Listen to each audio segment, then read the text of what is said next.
வணக்கம் நண்பர்களே, நான் உங்கள் சிந்து.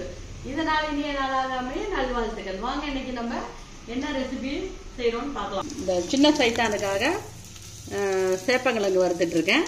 இது அப்படியே இருக்கட்டும். இப்போ நம்ம வந்து என்ன பண்ண போறோம் அப்படின்னாக்கா தக்காளி சூப்பு கொஞ்சமாக வைக்க போறேன். தக்காளி சூப்பு நம்ம வீட்டில் ஒரு 3-4 டிக்கெட் வந்து ஓசி சோறுக்கு போயிடுச்சுங்க. அதாவது கல்யாணத்துக்கு போயிட்டாங்க. அதனால இருக்கிறது ஒரு 3 டிக்கெட் தான்.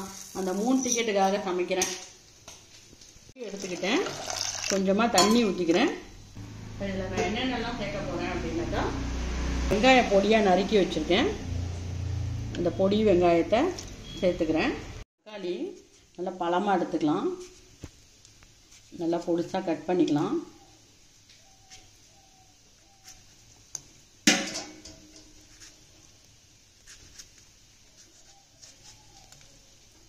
அப்புறம் பச்சை மிளகாய் நீட்டை வாக்கில் கட் பண்ணி போட்டுக்கலாம். நீட்டை வாக்கிலையும் போடலாம், நம்மளுக்கு எப்படி வசதியோ போட்டுக்கலாம். மஞ்சத்தூள் சேர்த்துக்கிறேன்.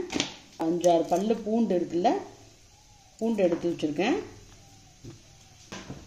இது அப்படியே போட்டுடுறேன்.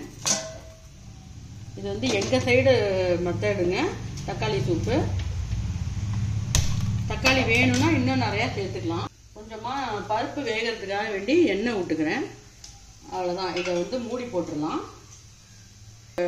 5-6 விசில் வரட்டும், விட்டுடலாம்.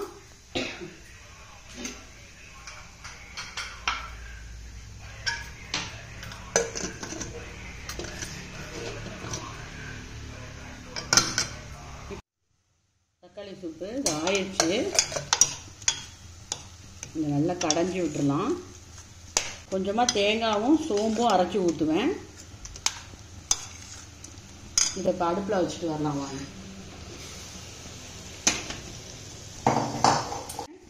இப்படி மத்து வச்சு நல்லா கடைஞ்சிக்கலாம். இப்படி அமுத்தி இது பண்ணிக்கிட்டோம்னா எல்லாமே மேஷ் ஆகிடும்.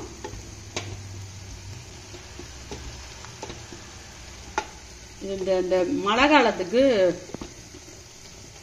ரொம்ப நல்லாயிருக்கும். நான் ரசம் வைக்க மாட்டேன் மழை காலத்தில். இல்லை, ரசம் வைக்குவேன். சொல்கிறேன், மழை காலத்தில் ரசத்துக்கு பதிலாக நம்ம இதை வச்சுக்கிட்டு முட்டை வறுத்து ஏதாவது சைடிஷ் வச்சு சாப்பிட்டோம்னா சூப்பராக இருக்கும். இப்போ நல்லா மசிஞ்சிருச்சு இல்லை, இது அப்படியே இருக்கட்டும். பாருங்கள், நான் கொஞ்சமாக தேங்காய், சின்ன ஜார் தான், கொஞ்சோண்டு தேங்காய் எவ்வளோ தேவையோ அவ்வளோ போட்டுக்கலாம்.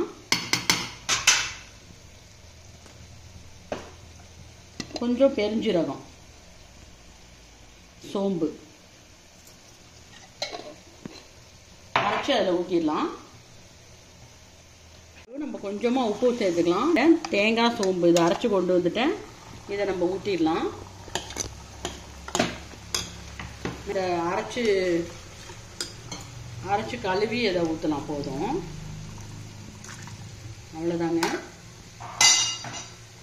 சிம்பிள் மெத்தட் இதுதான். எங்கள் ஊரில் வந்து தக்காளி சூப்பும்பாங்க. சாப்பிட்டு பாருங்கள், ரொம்ப டேஸ்ட்டாக இருக்கும்.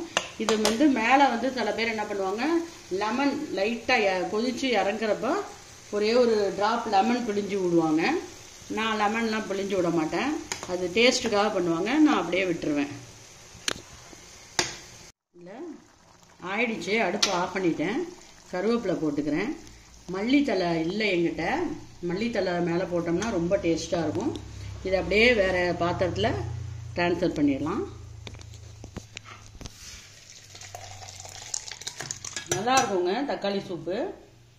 ஒரு நாள் வச்சு சாப்பிட்டு பாருங்கள், செம்ம டேஸ்ட்டாக இருக்கும். வாழைப்பூ, நல்ல மொந்தம்பூ கிடச்சிச்சு, எடுத்து வச்சுருக்கேன். அதோட பக்கத்து வீட்டு காம்பவுண்ட்லேருந்து நம்ம பறித்தது. இதையும் ஒரு பொரியல் காட்டிடுறேன். இப்போ நம்ம வாழைப்பூ தாளித்து விட்டுறலாம். 2 ஸ்பூன் எண்ணெய் ஊற்றிக்கிறேன். கடுகு உளுத்தம்பருப்பு போட்டுக்கிறேன்.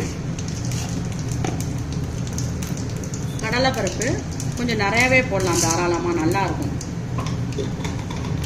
வாழைப்பூ ஆயிடுச்சு. இப்போ இதில் நம்ம வந்து முருங்கைக்கீரையை போட்டுக்கலாம்.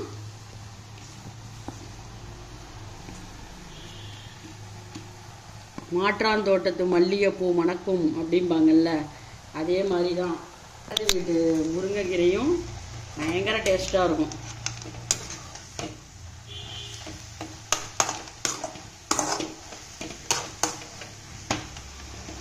நம்ம வீட்டில் எப்போவுமே டெய்லியும் ஏதாவது ஒரு கீரை இருந்துக்கிட்டே இருக்குங்க.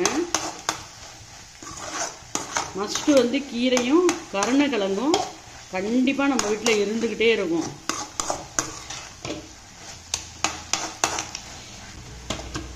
கீரையை நல்லா கொத்தி விட்டுருங்க. வாழைப்பூ வெந்துருச்சு, அதனால் கீரையை கொஞ்சம் லைட்டாக வேகணும். நல்லா கொத்தி விட்டுருங்க.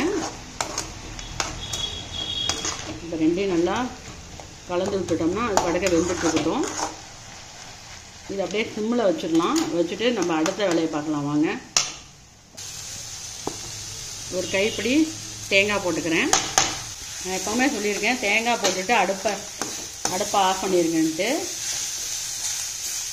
அடுப்பை ஆஃப் பண்ணிட்டேன். இதை நம்ம வேறு பாத்திரத்தில் ட்ரான்ஸ்ஃபர் பண்ணிட்டோம்.